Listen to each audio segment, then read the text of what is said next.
امریکی میڈیا کے مطابق صدر بائیڈن کی جانب سے یوکرین کو دیے جانے والے ہتھیاروں کے استعمال پر سے پابندی اٹھائے جانے کے بعد روس کی یوکرین کی جنگ میں غیر یقینی صورتحال پیدا ہو گئی ہے، لیکن اس پالیسی میں تبدیلی سے اس جنگ میں ایک نیا پہلو شامل ہو گیا ہے۔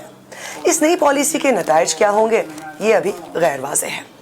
اس حکمت عملی کے میدان جنگ میں نتائج کے بارے میں تو فوری طور پر کچھ نہیں کہا جا سکتا، لیکن اس پر نظر ڈالتے ہیں کہ یہ نئی ممکنہ پالیسی ماضی کی پالیسی سے کیسے مختلف ہے۔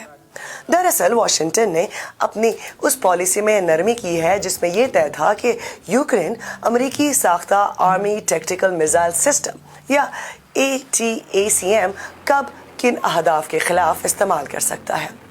ایسوسی ایٹڈ پریس کے مطابق امریکی حکام نے بتایا کہ جنگ کے آغاز سے ہی امریکہ نے روس اور نیٹو کے درمیان براہ راست محاذ آرائی کے خدشات کی وجہ سے روس کے اندر حملوں کی اجازت نہیں دی تھی۔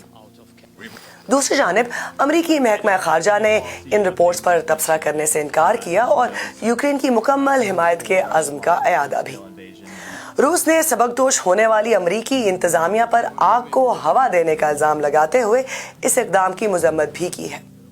پالیسی میں یہ تبدیلی بظاہر امریکہ، جنوبی کوریا اور نیٹو کی جانب سے حال ہی میں دیے گئے ان بیانات کے بعد سامنے آئی ہے کہ شمالی کوریا کی فوجیں روس کے اندر موجود ہیں اور اطلاعات کے مطابق وہ یوکرین کے فوجیوں کو روس کے کرسک کے سرحدی علاقے سے نکالنے میں روس کی مدد کر رہی ہیں۔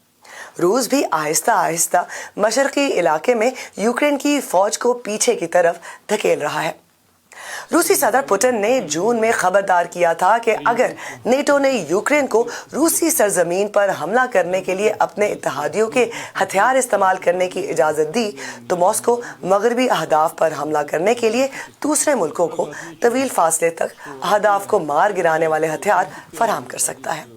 انہوں نے ماسکو کی خود مختاری کو خطرہ لاحق ہونے کی صورت میں جوہری ہتھیاروں کے استعمال کی بھی دھمکی دی ہے۔ اس پیش رفت پر عالمی رہنماؤں کی طرف سے رد عمل بھی سامنے آ رہا ہے۔ ہنگری کے وزیر خارجہ اور سلواکیہ کے وزیر اعظم دونوں نے امریکہ کے فیصلے کی مذمت کی اور اٹلی نے بھی اس سے اختلاف کیا۔